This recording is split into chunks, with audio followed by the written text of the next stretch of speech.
Hello, welcome to another episode of Write Once, Read Many. This time covering 29.3.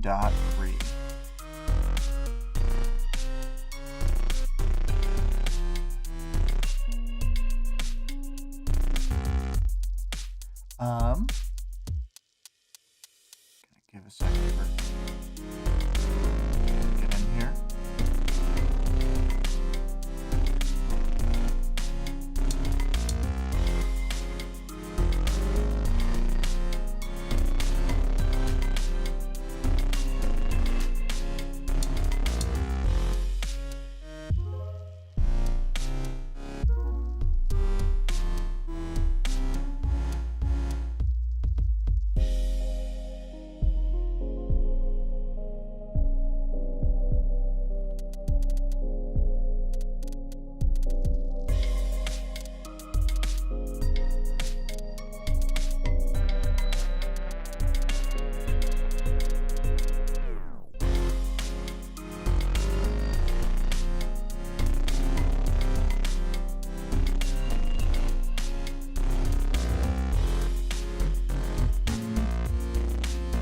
Oh, hey, Greg.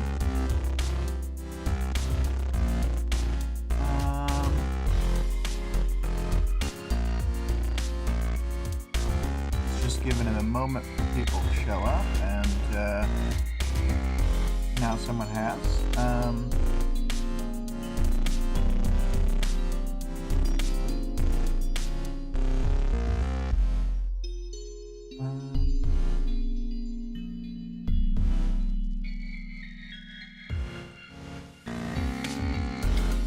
Alright, so the audience participation reminder for 29.3.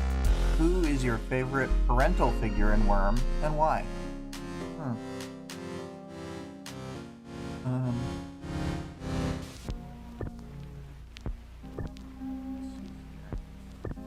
Okay, so,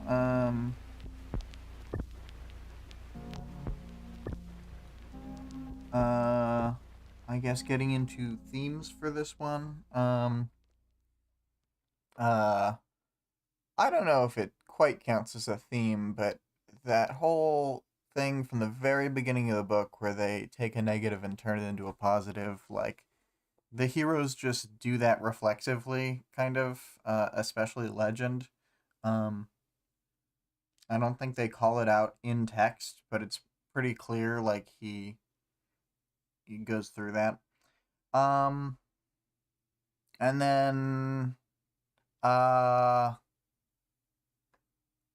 don't know, the, other theme of, like, the conflicting goals and disunity within factions, where they've got, like, the Las Vegas Capes,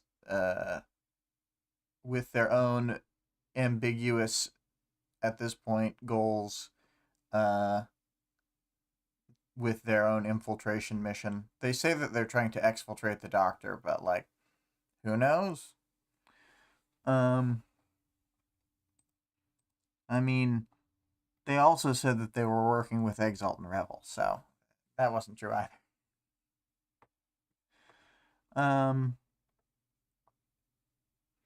And,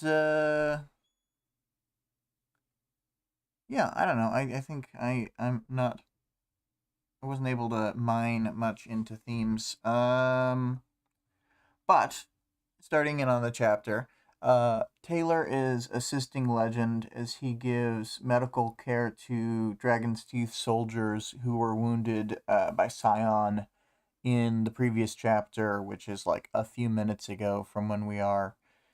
And Legend is explaining that they always expected something like this to happen eventually, but more in the context of, like, Endbringers that would force them... Oh, and I'll go to the final art. Doop.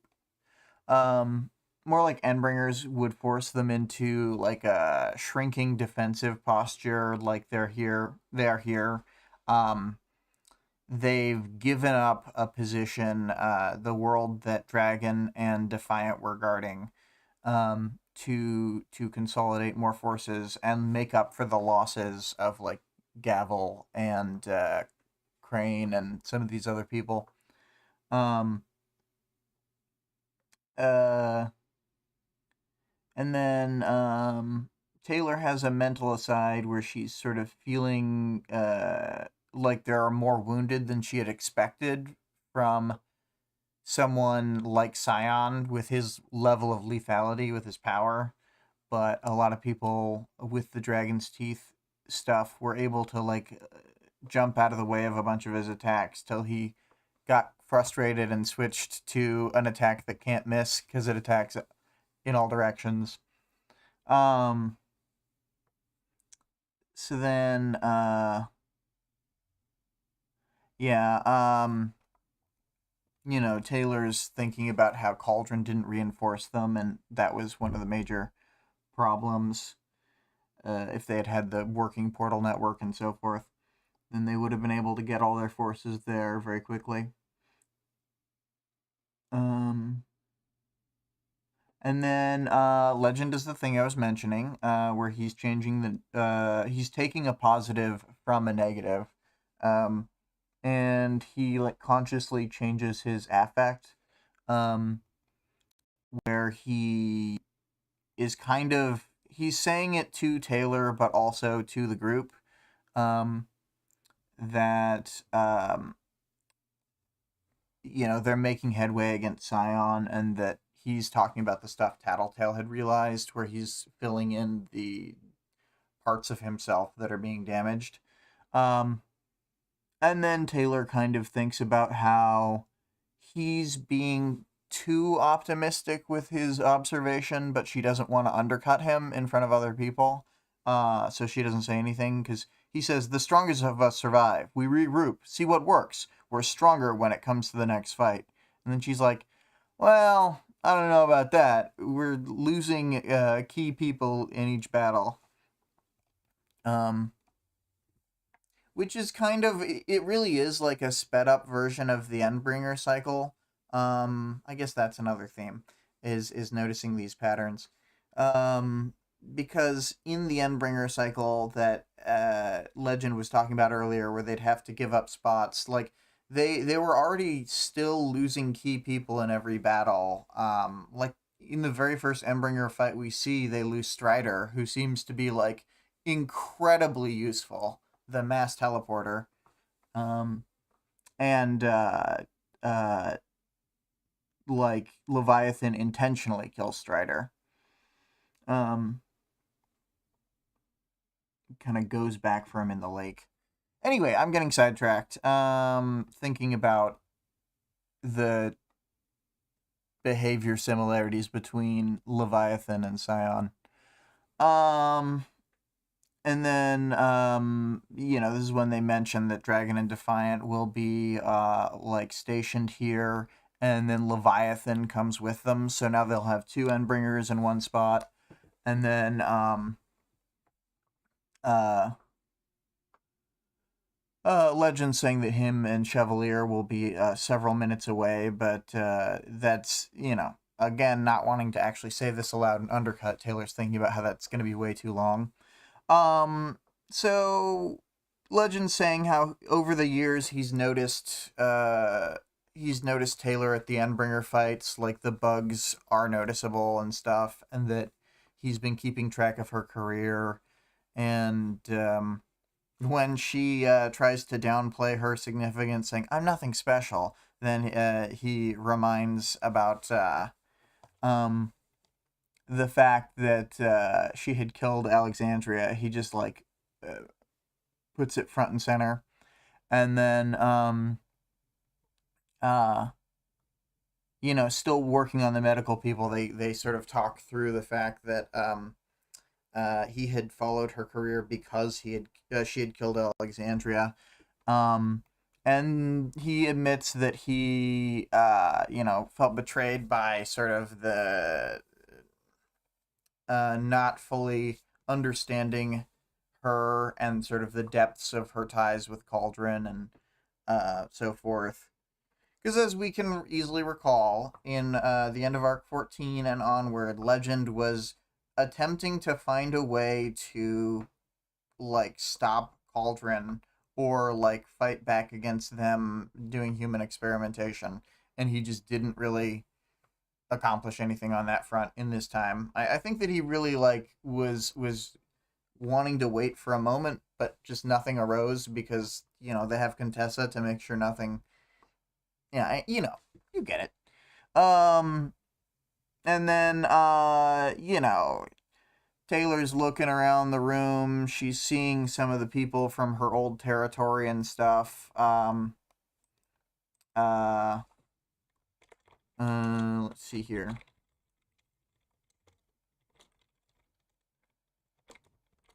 And then, yeah, they're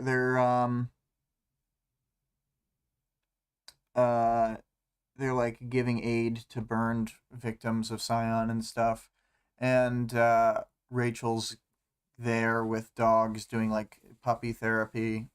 So there's a bunch of like background scene work happening while they're talking. And then they're talking about how they have all sort of made excuses for teammates and how they can relate to each other over the way that things got out of hand, and they kept thinking they would address things later, but then Cape stuff would happen. And they just they have a good bonding moment, I think. I think this conversation goes really well for her. And yeah, they're sort of they're talking about the idea of making peace with their past decisions versus trying to break the cycle where they don't fix issues as they arise. And they don't fully like come to a conclusion on that conversation. They sort of trail off, and they're working on like fixing a Dragon's Tooth guy's leg that had it's just described as gore, a foot reduced to something unrecognizable. So I'm not sure what exactly happened to him, but any number of awful fates could have caused this. So they after they've had this brief moment of silence working on this guy, then Legend is just like, okay, so what did you really come over here to talk to me about? And he's mentioning that she's distracted. She's not really even focusing on like keeping an eye on other people, like her teammates who might have bad interactions, like Rachel, who of course Legend calls Hellhound. And then he keeps probing. He's like, you've been working your way up to something, and it's probably because it's like a touchy subject. And then she's like, no, it's because if I don't get an answer from you, I don't know who to go to. And then it's a question about the cauldron portals. Legend explains that he doesn't think Doormaker is dead because his power has been interrupted in the past by, like, I mean, an earthquake isn't nothing, but it's relatively minor compared to getting your face smashed into a wall, as we, the audience, know happened to him. So if something like that could disrupt his powers, it's unlikely that they'd persist after he died. We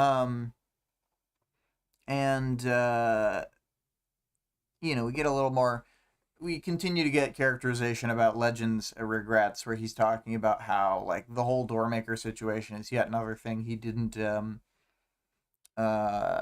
like look into that he should have, that seemed super sus, and that the doctor probably lied to him about some of the information. But let's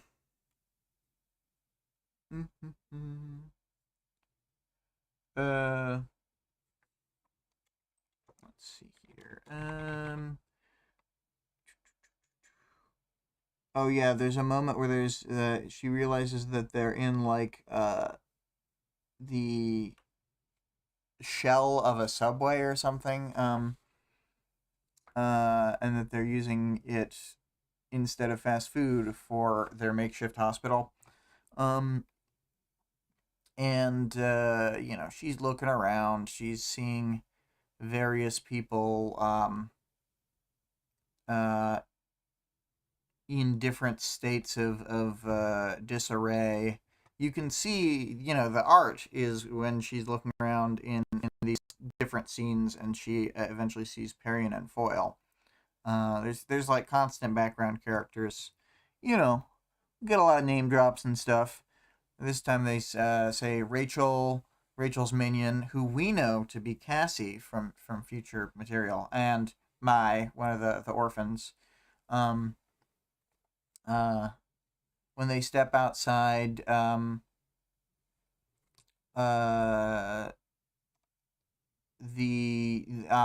she sees Nilbog and Glastig Wenye talking to each other. There's like a group of Heartbroken. It's like I say, they're just name dropping like everybody. Imp's here, Romp, Marquis and Panacea and Bonesaw are all here. Lung sitting around. He's staring at Leviathan. And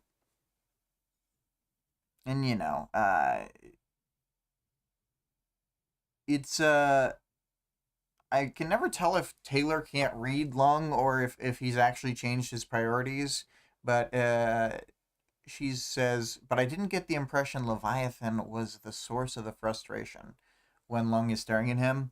And I would think that he thinks of Leviathan as like an old nemesis, but at one point he does say he wouldn't fight Leviathan again because he's like a force of nature, but he's fighting Scion, who is like, considerably force of nature than Leviathan. So I don't know, unclear. Lung is a mysterious fellow. He likes to not talk and not give away his intentions. Let's see. Yeah, this is when they mentioned Perian and Foil, and Foil having her mask off, and they're curled up between bins of food.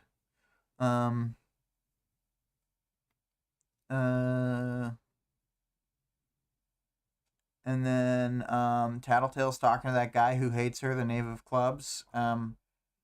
Maybe it was the Something of Hearts. One of the suits in a previous chapter had totally hated Tattletale coming up and giving more information. Just seemed annoyed every single second. But, they mentioned Vista, Chevalier, Defiant Dragon, Black Kaze, Saint, Mazamune, Canary, who sort of enter the conversation with Legend and Taylor. And so he mentions that he still doesn't have a lot of information about Cauldron at this point. He remains in the dark, is how he says it. And then she asks about Seder a bit, and then, they kind of mention how the Vegas Protectorate was always kind of like weird, dirty cops even before they had exited the PRT.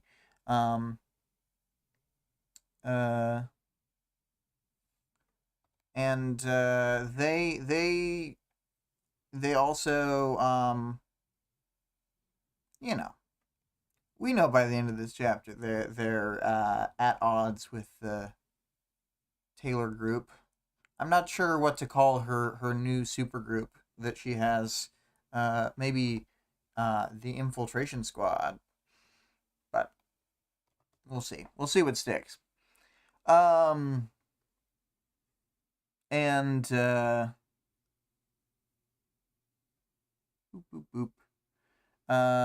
Taylor starts to explain to Legend that she feels like they're reacting to everything. They're not taking like they're not making the first moves. They're not taking a good like offensive stance, and that Taylor was not able to help in the moment being on the battlefield. It was kind of pointless for her to be there. Oh, hey, Vic is here. Hey, Vic. Um, uh, we're sort of at the part where it's nearing the end of the conversation between Taylor and Legend, and other people are about to come in.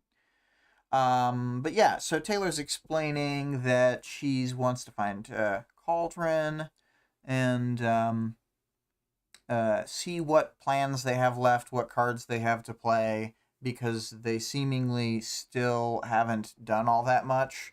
And then Legend, I think I'm just going to quote this directly. Legend goes, Cauldron is very good at leading people to believe that they have the answers and then disappointing. Take it from someone who knows. Ah, I'm doing it again, aren't I? Like an old man. And then, since they've been bonding this whole conversation, and I have to imagine Taylor is maskless, he smiles at her and she smiles back. Almost like a normal human reaction instead of just being a bug. Very strange. Has Taylor been replaced? By not a bug? Um, and then this is when they start talking to Chevalier, and he's like, "You're an old man." um, and then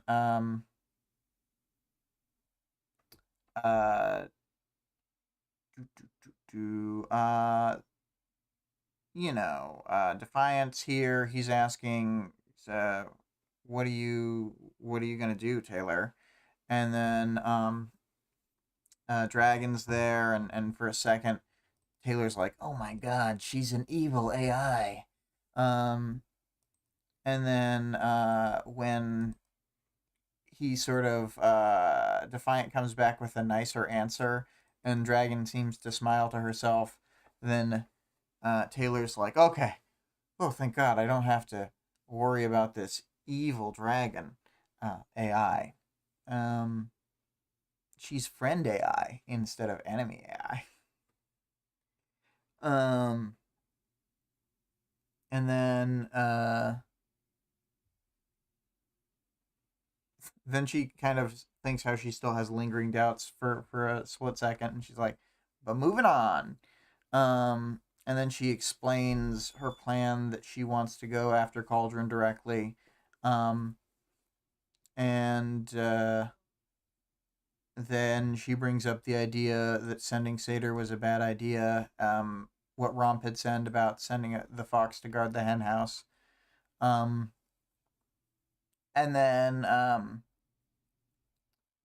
Dragon explains the continued ties between them through Pretender.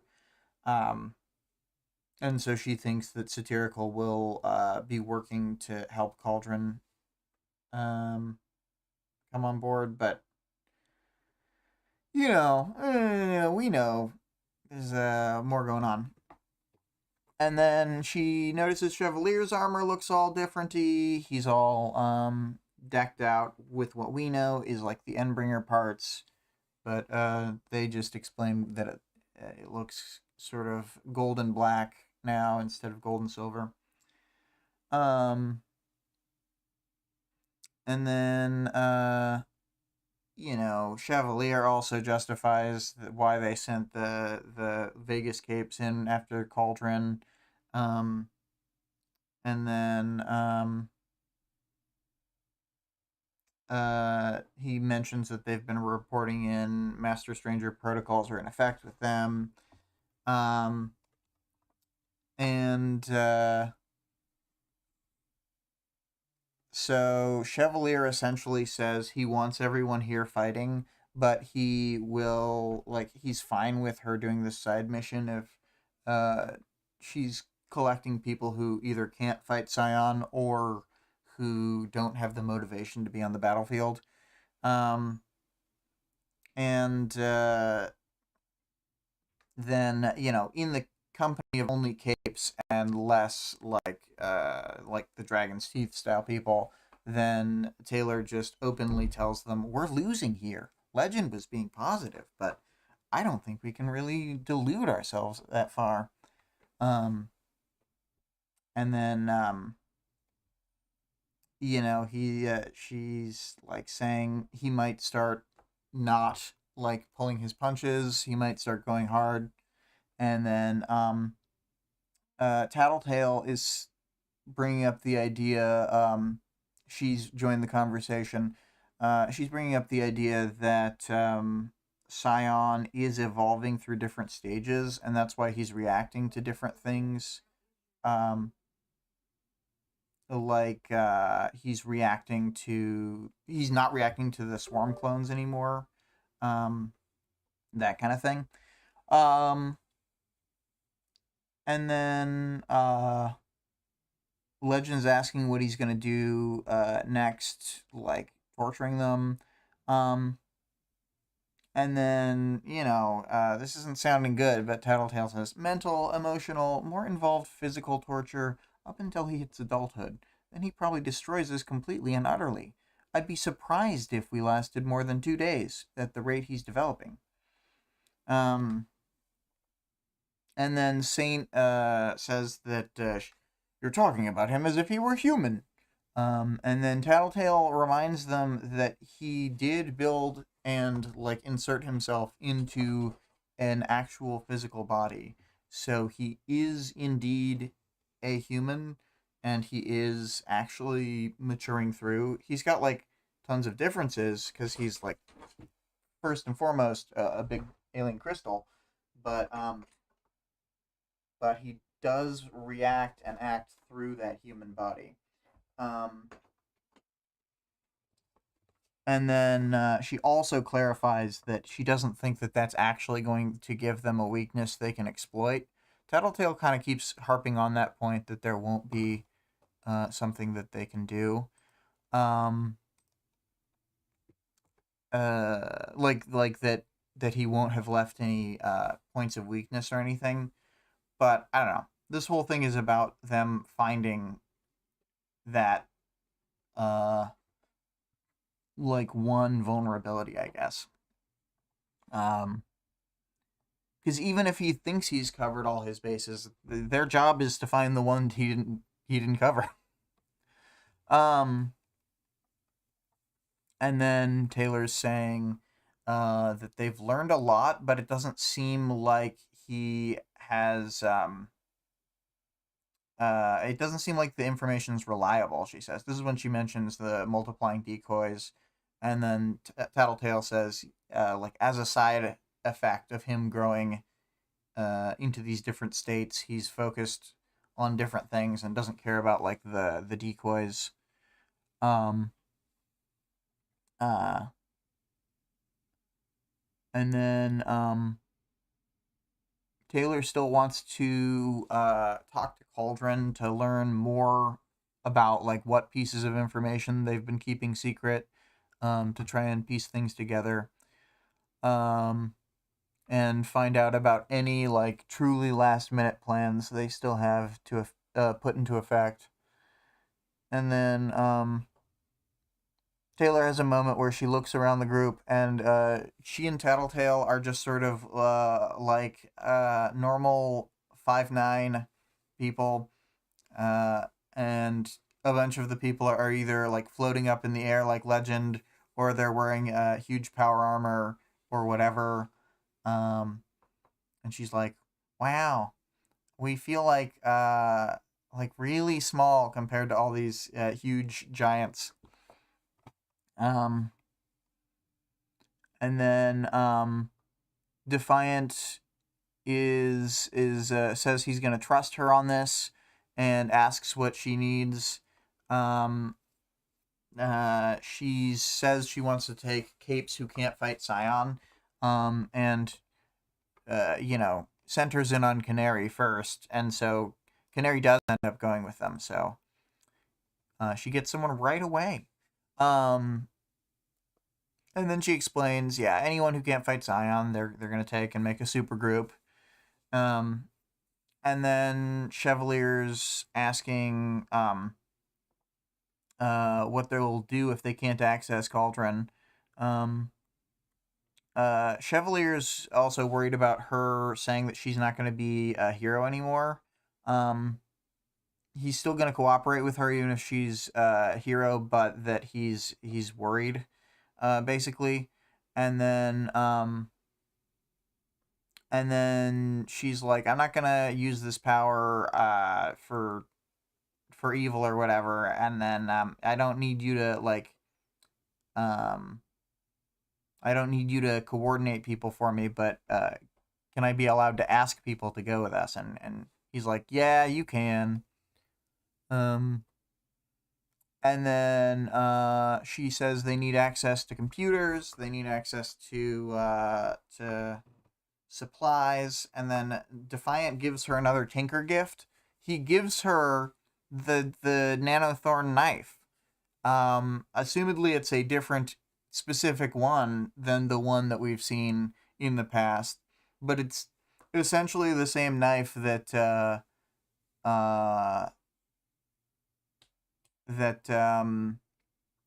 Mannequin had been fooling around with in the Slaughterhouse 9 section. And then he explains how it works and stuff, and starts overly explaining, some would say. And then Dragon's like, it's fine. It's not gonna break in one day. And then, so it's a bit of a funny moment. And then they need the Dragonfly fixed as well. So, Dragon goes to Mazamune and Black Kaze, and they all go off with Defiance to fix the Dragonfly, assumedly. And then Taylor thinks that Defiant seemed happy to have something to focus on, a problem he could solve. And she feels like some kind of way in her heart. She's like, did he genuinely trust me? Was there a modicum of hope here with me mobilizing to go look into the Cauldron situation? And I think kind of yes. She's done this thing over the years where she's become such a key figure, such an organizer, such a fucking go-getter who really cuts through everything and wins. That he's like, you know what? We're gonna put a bunch of resources into whatever Taylor wants to do. And then she also thinks about why he is always holding his weapon, even though Scion's not exactly there, but thinks about the security that it gives him through all his options when he's holding it, how he could defend others or save himself, and thinks what's Dragon's security blanket? And Dragon's security blanket is that she'll back up to another computer. But she doesn't think about that. And then she kind of thinks about the fact that the Dragon Slayers had effectively killed her. She had been killed by a bigot. I mean, it says killed by a man who saw her as subhuman. And then altered by teacher. Yeah, she looks over at Saint and she's like, ugh, he's so gross. And then Dragon's like, keep your enemies closer. And Taylor quips. She's already quipping, and Taylor says, don't forget the part about, or the friends part. And then Dragon says she won't. And then Taylor thanks Dragon and Defiant, and she's really heartfelt about it, saying that she doesn't think she would have been able to be a hero or done any of the things she did in the last 2 years without their support. And it's really sweet. Um, uh, and then, Dragon explains that they got a lot out of it too, and that they had regrets. And then at first, Defiant's saying, like, he's like trying to clarify and be like, my regrets. And then she's like, I too had my own regrets. And then she's saying even though she had no choice on some of the things like Canary and going after Taylor, she still regrets what happened anyway. And then Taylor's like, damn, she might be an AI, but she looks scuffed right now.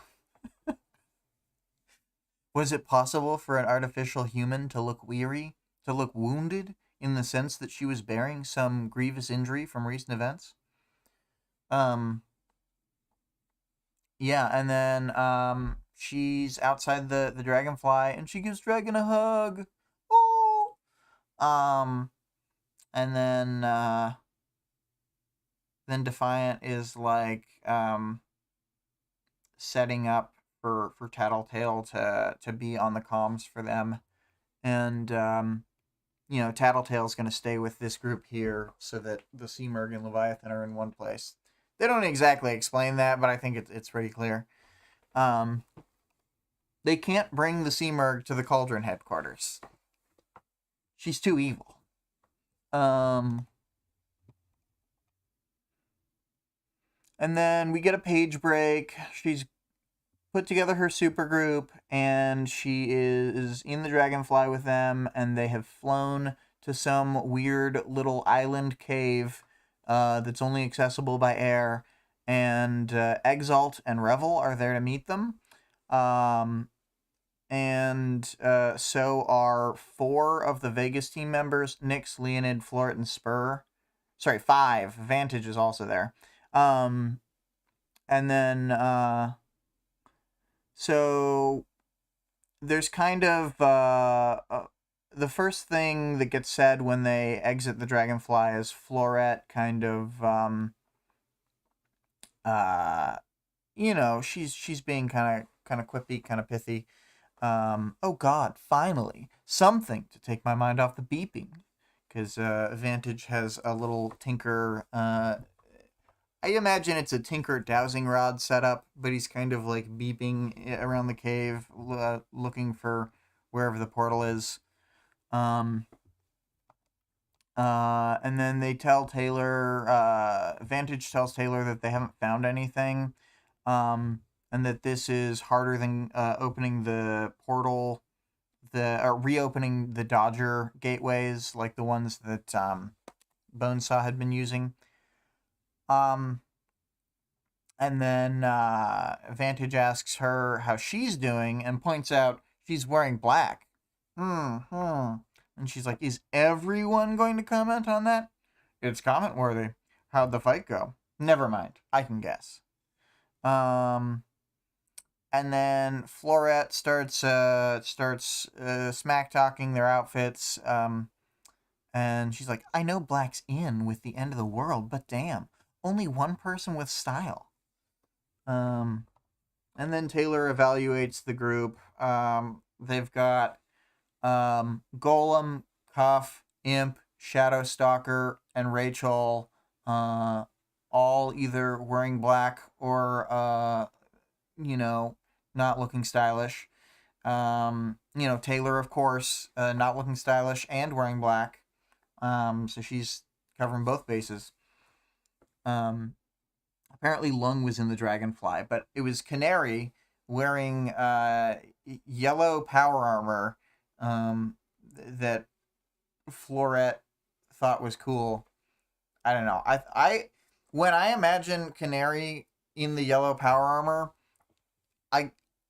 I don't see her as looking cool. I see her as looking like a dork, but maybe I'm the one who is misinterpreting what it's supposed to look like.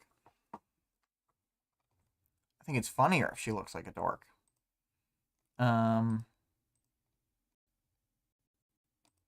see here. Boop, boop, boop. And then Spur, one of the Vegas capes, is like, "Oh man, I totally remember you," and he looks like a real piece of shit kind of guy. It sounds like he's like got barbed wire tattoos and stuff, and real barbed wire. How edgy.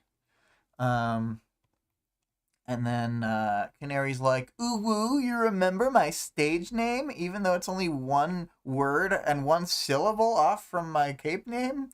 Um, and then he talks about how it was the trial that made him remember, and then this kind of deflates the conversation for a second, but it leads into him talking about how he already liked her music, and he doesn't just know the song names like Vulgaricious, Sound, Lineless, but he knows the lyrics too. He could sing these songs if you wanted. Um, and then Spur starts saying how he doesn't have any powers that would let him cheat at this, so he's being for real, for real. Um, he's down bad for Canary. Um, and then Florette tries to back him up, saying that none of them have powers that could help do this right now. When Taylor looks at Revel and she rolls her eyes, and Exalt looks bored, then Exalt looks over at her and he's like, "Well, we can't open the portal anyway. We don't know where it is either. So, everything's fine here." And then Imp makes her joke. She says, "Finding a transparent needle outside of the haystack." And then this is when Leonine starts talking to her, and when Taylor says not to encourage her, this only makes him double down, and he's smiling at her. Um, uh, and then Spur's doing a thing where he's like softly singing the lyrics of one of Canary's songs to her, and Canary's like double ooh wooing now. Um, and then Taylor thinks about how like she doesn't trust these guys. A bunch of evidence was destroyed. A bunch of people who mysteriously disappeared when they were on the wrong side of the Las Vegas team. And then Leonine, he's talking to Imp more. There's all this stuff going on. Revel's like, "Well, nothing's happening here. You're wasting your time, and it's the end of the world. You should probably just leave." Um, and she looks over at Golem and Cuff when she's like saying this. "You should spend it with people you care about." And then Taylor thinks about how she feels upset still over the betrayal of the Vegas team. Um, and it's been a year and a half, and they do suck, so very reasonable. And then Exalt says he'd go back with them. He's maybe going to be able to participate in the next fight.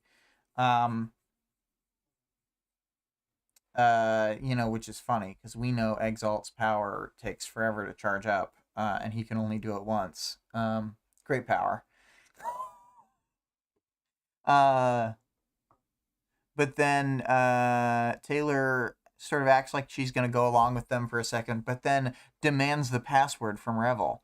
She's actually using the Master Stranger protocol. She's not just relying on good faith. And then Revel says, "Good thinking," and then says the right password. And then Taylor asks another security question that wasn't pre-prepared about what color the cake was at her 17th birthday. And then Revel's like, kind of being like, "Wow, you're getting kind of weird." And then then she correctly identifies the color of the cake. And then Taylor talks to Leonine and starts asking him questions. Imp is trying to be like, you're being dumb. Like, he's not even on our team, so he's not part of our Master Stranger protocols, so he doesn't know our password system. Um, and then Taylor asks him who his kindergarten teacher was, and then uh,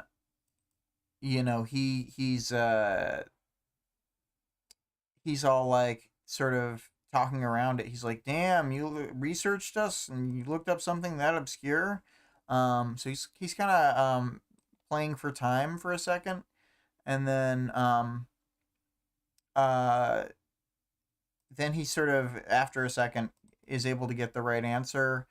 But then Taylor's like, I know that you guys are lying. Something is going on. And then Leonine's like, I gave you the answer you wanted. But then it turns out she was tracking Spur, and Spur was sending him mnemonic hand signals or something. And they try and say this was so that he could remember Canary's music. Aisha's like, you're being like really crazy and paranoid. And then Taylor's like, I just gotta read this. They've been playing us since the start. The men were batting their eyelashes at you and Canary. Probably the targets they thought they could work. Revel, I think she's under some kind of compulsion. And then after being called crazy, she's like, Tattletale, solve this for us.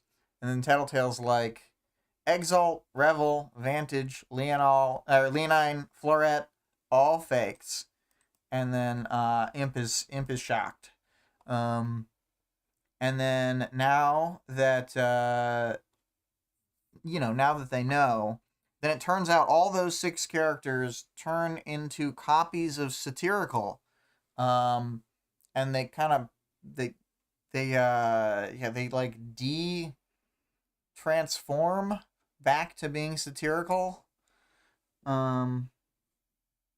Yeah, Greg says Taylor channels her inner Romulan senator, and it's true. She's like, it's a fake. And she was right. And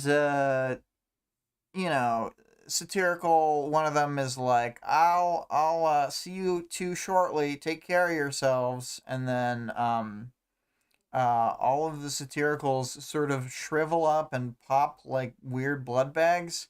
Um, uh, a lot of capes are really gross and satirical. Aside from being like, he has a great power in terms of like what it can do, but uh, like he's really annoying for operational security since he can almost perfectly mimic people, and like whenever you find out that you have outsmarted him, then you have to clean up a popped blood bag. It's like even if you figure it out, you got a whole mess to deal with. This is fucking terrible. Anyway, and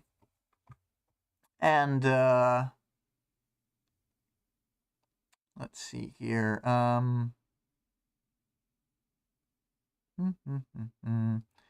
The popped clones of Revel and Exalt actually have the earbuds and phones of Revel and Exalt. So, like, unclear what happened to them, but when they ask where the real ones are, uh, then, Taylor guesses with the real satyr, but I don't know about that. I don't know where they see Revel and Exalt again, because I think the next time that Taylor sees Revel, she's using a portal to get to her in a later chapter. So, like, I don't know where that scene takes place. Anyway, though, they talk about how they use cold reading to get the information about the cake thing, and that they might have gotten the passwords through coercion, like powers, coercion, or torture, unclear. And then, when Spur sort of arrogantly raises his chin to say that he's not going to tell them anything rather than saying anything, then Aisha bursts in with, like, oh God, that guy's like 40 and he was hitting on me. Ugh! Starts barfing all over herself. And then when Taylor's asking where the portal was, and Spur starts lying, saying there is no portal, then she looks over at Nyx. She's like, I know you're hiding the portal with your power. We're going to knock you out if you don't drop the powers and show us where it is. And then she's like, well, my power stays up while I'm unconscious, so it's fine. And then Taylor immediately draws her knife, like, I'm going to cut you. And then, Golem's like, whoa, whoa, whoa, whoa. And when Spur thinks she's bluffing, and that she just has a scary reputation, then Taylor's like basically letting her like built up anger throughout these this arc and the last one like just spill forth, like kind of spew and erupt. It's great. And with probably the affect and vitriol that she's got going on right now, I wouldn't want to be in front of her when she gets all stabby. And Spur just keeps being like, there's no way that you're gonna cut us. And then he explains that they can't go in because they'll mess up he'll mess up Sator's group's exfiltration operation. And that it would be a calamity if they go in, all that. And that there's a group of invading Case 53s that are led by Weld. And then this devastates Taylor. Weld? No. He'd been one of the only decent ones out there during my stay in Brockton Bay. Respectable, honest, kind. He'd saluted me the first time we'd crossed paths because we were both going up against an Endbringer. And then, this does not improve her mood. And it does not improve her attitude towards Spur. She starts saying, still brandishing her knife around, people like you are the reason we deserve to lose. Every step of the way, it's been people refusing to cooperate, refusing to talk plain truth from day one even. You're the reason humanity deserves to get wiped out. And then he's like, oh, big talk, but you're still not gonna knife me. And then she turns around, she sees Paige's face, the old canary, and she feels bad. And, Spur is like, I do actually remember your music, so, like, that part was real. And then, Rachel doesn't, have time for this. She walks forward, sort of scooting Taylor out of the way, and single punches Spur, knocking him out. And then Golem stone hands him to the floor. And then when he's going to stone hands Nyx, and at first she doesn't seem too, afraid, then Taylor tells him to plaster Nyx to the ceiling instead. And Golem's like, sure. And he just sort of passes her hand to hand up the hall, or the stone wall. And then, she's just completely stuck to the cave ceiling by stone bonds. And Nyx is like, oh, what the fuck? And then Taylor's like, yeah, your team doesn't have the kind of powers you need to break those hands. So, you better hope we come back. And then Tattletale points them to where she thinks that the portal is. And then when they go to Tattletale's instructions, they're able to break the illusion, and they find the portal. And it says that with the barrier gone, I could feel the warm air from within, see a dark hallway without lights. I looked at my teammates. Maybe humanity deserves to lose, but these guys are why we're going to win. I promised myself. It's a pretty good one. Pretty good one. I will say that as final chapter thoughts, this chapter does feel lopsided. I do prefer the first portion of the chapter where Taylor's talking to Legend and the various other like heroes and teammates and stuff. Second portion's just kind of okay. It sets up the Las Vegas Capes being aligned against Taylor, which she was worried about, but all the other groups kept kind of assuring her that it was going to be fine.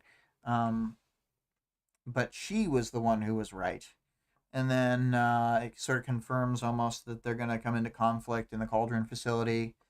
But then something about this twist didn't really catch me. And I do think that the original audiobook, this chapter, like the second half, is not that. Like, I like the reader in general, but I don't think that this was a great job at that, at making the twist feel right. I preferred the audiobook that was the newer, more recent one from like 2023. I'm trying to see. That one is the.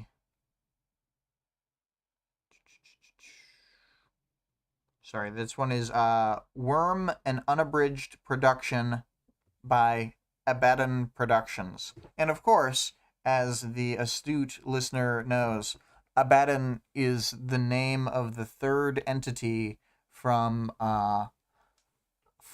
the interlude where we saw Scion's companion crash into a third entity. Anyway, Vic says in the chat, I like Canary being really disappointed to not be to not being to when the flirting ends. The joke's always on poor Canary. Oh yes, it is. And then so yeah, I preferred the reading this time when I listened to both audiobooks a few times, and just something about the way that the reader that she had delivered the dialogue that felt more in tune with how the scene wanted to flow. There's like a pacing to it that makes it work, but you can read it in a way that makes it less powerful. It's kind of like how I feel about the interlude for Arc 2. I just, if you read it wrong and have the character dialogue all kind of stilted, then it just doesn't hit.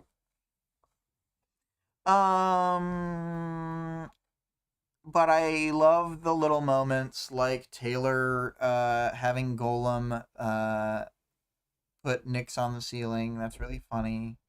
I mean, it's a good idea too. It's just also funny.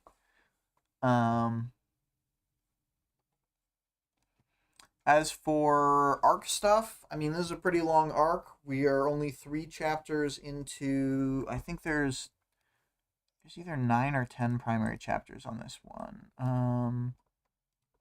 Table of contents. Yeah, 9 primary chapters and then like a full-length interlude. So it's like a 10-chapter arc. We're just sort of past the 1/3 mark. This is the shortest chapter on the arc. It's mostly getting us from the A to B of like the first fight introduction portion to the meat of the arc, which is them infiltrating the Cauldron facility. And I think it does a good job transitioning without feeling too abrupt. It explains like how she got her team together, how she negotiated things. I think it does it by way of really good like character comparisons and stuff between Legend and Taylor, like casually seeing the state of the various characters that they've built up into this one area they're in. Like, I just think it does a really good job, like, doing all of those things at once and having that be, like, what it feels like, and it doesn't feel like it it doesn't feel like they're just talking through plans or anything, or they're just doing like the most, like Wildbow didn't write it in like the um sort of super direct style that you could write a scene like this in. I think that it's got a lot of character to it with the way that everything's woven together. So um yeah, I think it works really well in its spot in the arc. It's probably the least action heavy chapter in the whole arc. I think it has the least going on. It's one of our only sort of downbeats where we rest. And the story has to rest at certain points, otherwise it doesn't feel like, even if it is intense, stuff doesn't feel as intense because it's either like been going so long that it has enough like feelings to compare it to. I guess you gotta have downbeats. It's important. And then yeah, so let's move on to the character section. So we got like legend. I thought this was a really great conversation. To me, it actually like highlights the, like, however much they talk about like, oh, Taylor's not really heroic and stuff, like, shut up, girl, you're heroic. She and Legend, who is like one of the, I know he was involved with Cauldron, but like I think overall he's one of the sort of most straightforward heroes who really is well intentioned and trying to do the right thing. Like he's like got a lot in common with her, and with like having regrets and wanting to correct their mistakes and stuff, and try and do better going forward. And I don't know. I think it's a good conversation between them. Then I put the nameless mass of dragons. Oh, I forgot to mention, Legend is still very sort of regretful about his past. So I think he's moving through the world in a really measured way, because he wants to make sure he's doing the right thing, I guess. Which is, fair enough. The nameless mass of dragon's teeth soldiers. We've got various people who have no lines, but they're injured from surviving the Scion fight, which is an impressive feat unto itself. They were leaping around the battlefield in power suits and dodging laser blasts and stuff using predictive programming.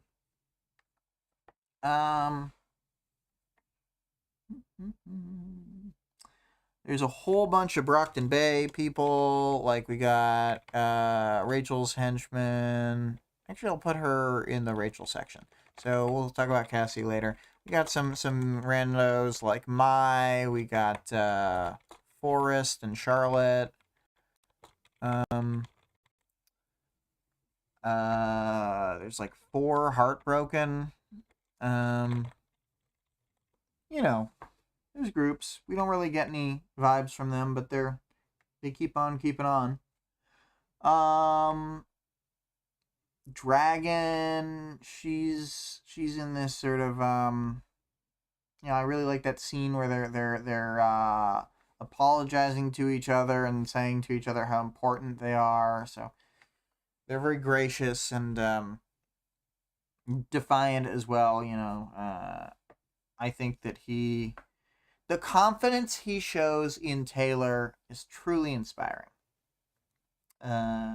You love to see it. And then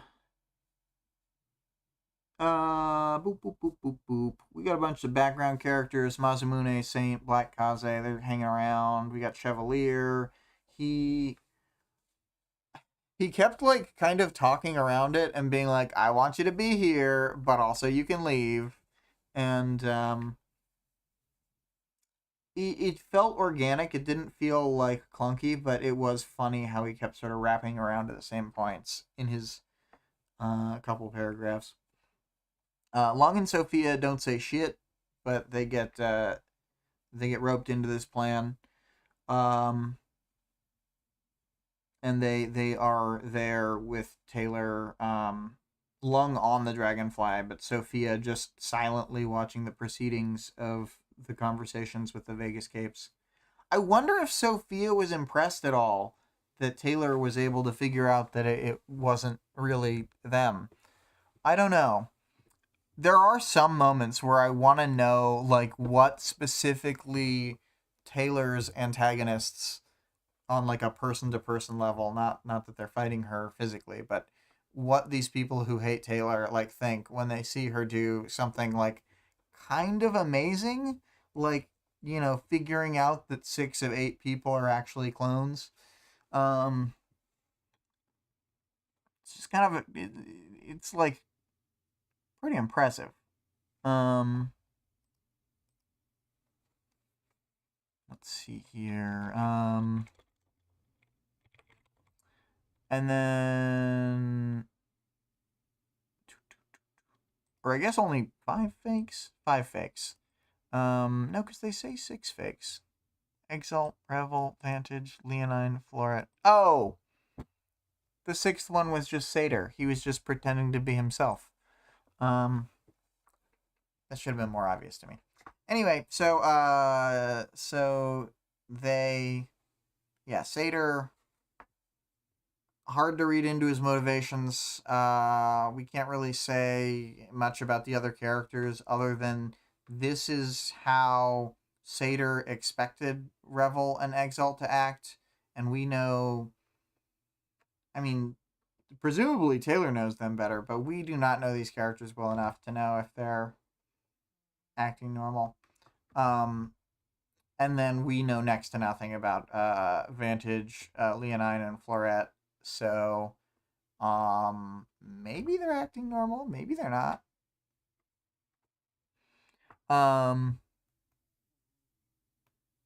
It is kind of funny that as Exalt, he was going to go back with them in Dragonfly, because when Scion showed up, he'd be like, "Oh, I don't actually have wind powers. I'm like a goat blood bag guy," and they'd be like, "What the hell?" Anyway, um, Canary. I do think it's hilarious that Canary is just totally like instantly into this like sort of shithead, like kind of bad boy like guy. um I don't know,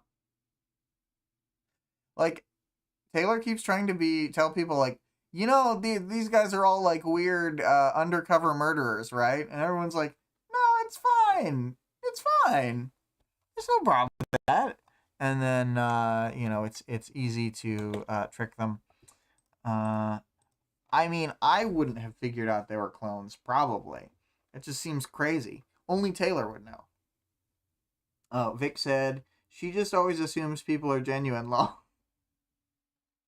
Yeah, yeah. Um, Canary, always getting tricked. Um, then we have Golem and Cuff. Golem's here to say, Taylor, in this house, we don't stab people to death with knives. We paste them to the ceiling with stone hands. And he's right. That's how we do. We paste people to the ceiling with stone hands. The Revel clone tries to manipulate Golem and Cuff, and it does not seem to work, or like maybe there's not enough time to work, but it just seems like they're kind of nonplussed. They're like, no, we're gonna keep doing this. I thought it was great when Rachel lost her patience and just like punches Spur unconscious. Classic Rachel. It's nice to see that Rachel's minion, aka Cassie, is with with the others from Brockton Bay, part of a community. Aisha gets some fun lines. I love when she's grossed out and, in my mind, fake vomiting that, an old dude was hitting on her. And it's not even an old dude, it's a blood bag clone of an old dude. That's worse, right? Yeah. A blood bag clone is worse than the normal version of almost everyone. When it comes to being hit on. Tattletale, classic Tattletale moments. She reveals that she's able to confirm Taylor's reveal. She's super negative in the conversation about Scion. She's realistic in a way, saying that he wouldn't leave any vulnerabilities, but it's more like I think that she's thinking too narrowly. It's like, spoilers, but there is a vulnerability, and we kind of know that because that's how stories work. And they just have to think like really far outside the possibility space they had been like focused on.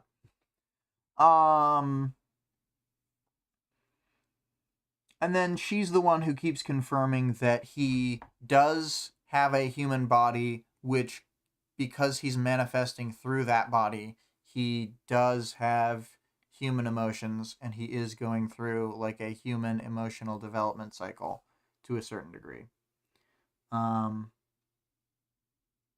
And then,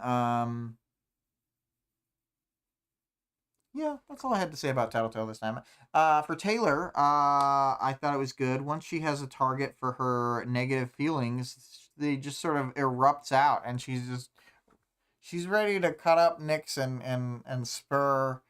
Spur keeps saying you won't use that on either of us. But I think he's just trying to step in, and I got the distinct impression that until he spoke up, Taylor was just gonna stab Nyx a bunch.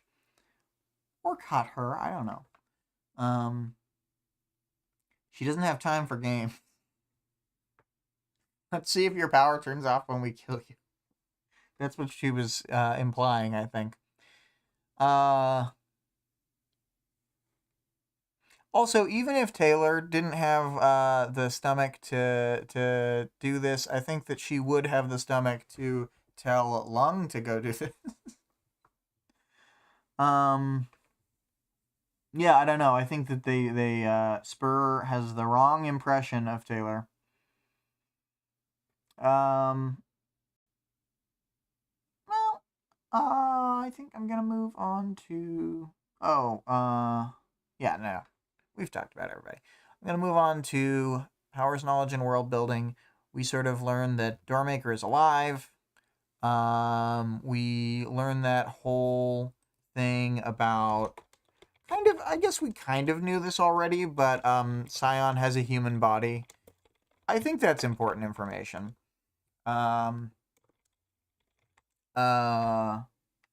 Even if it's, crazy and power fueled and gold, it's still like in some fashion a human body. And then we talk about sort of Scion's development cycle. Almost like he could deserve a spot in the characters section, but not yet. Maybe someday. He'll earn his place. And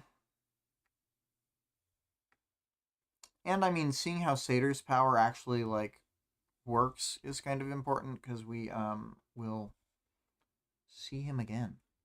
And then I am at the point of the audience participation, I think, and the question for this one was, who is your favorite parental figure in Worm and why? And Vic said Danny because he's my dad, tall, nice, depressed, and doesn't talk about feelings. Also, there was a emoji of the smiley face wearing the cowboy hat, but it's not the crazed one from Teams. It's the Discord one that's very reserved. He's still smiling cowboy, but yeah, all right. Danny's your dad. And then I saw some typing, and I'm gonna blather to give time for whatever was being typed to finish being typed. Vic says he's a gentle mannered cowboy. Yeah, this is a gentle mannered cowboy, and the Team's cowboy is rowdy but also unserious. The YouTube cowboy he's still gentle. No, I think that the YouTube cowboy is he's like grinning more than he's doing the gentle smile. So there's like gentle smile cowboy, grinning cowboy, and unhinged Teams cowboy. Yeah, Vic says he's a little rowdier. Yeah, it's true. I would say that my favorite okay, cool. The answer from Greg came out. Dragon. She's one of the few actually properly nurturing parental figures. Or there's always Team Mom Sveta. Yeah. I mean, I was literally gonna say my answer is Dragon. So, good choice. Other parental figures who are okay. Defiant from Arc 23 onward. I like Coil as like an evil parent in the very brief window where Taylor believes more in Coil. Like Arc 6 into Arc 7 or whatever. Before she knows about Dinah. So I like her having an evil parental figure, and that she has that dream where she sees Danny as being Coil. Yeah.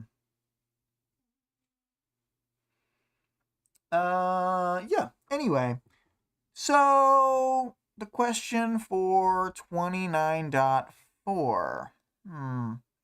Well, I didn't have one written down, but I'm gonna say. What's your favorite Case 53 design from Worm specifically? I'm saying that Worm specifically because there's like way more of them in Ward, and like most of my favorite ones come from Ward.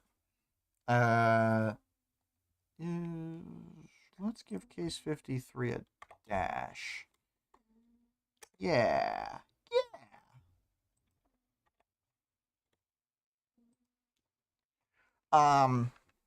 Cool. Well, I'm gonna start the outro music. I don't really have much more to say. And we don't want to risk going to the point where it drops the stream right at the end, like last time. I'll have said that and jinxed it. Anyway, oh, and you know what? Let's give the speed draw about 2 minutes on the clock. Oh, Greg says cheers. Cheers, Greg. Thank you. And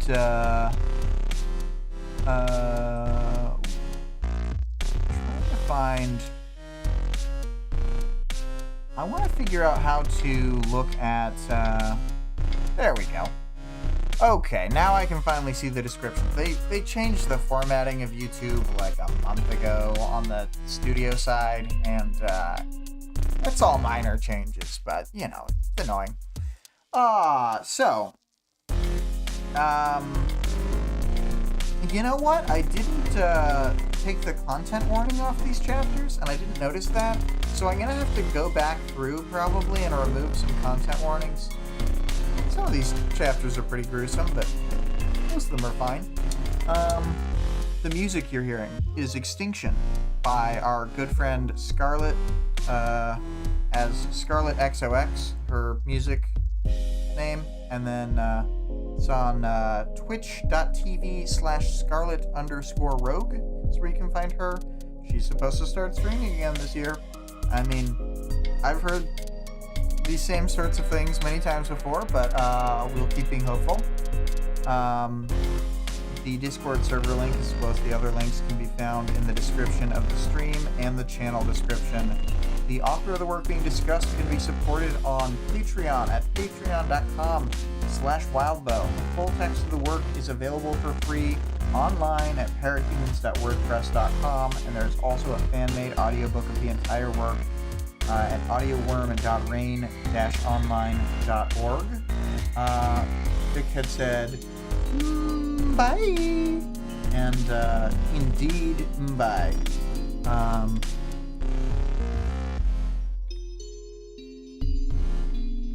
Oh, and you know what? Shouts out to Abaddon Productions and their worm at abaddonproductions.org. I'm just gonna add that to the links. Boop.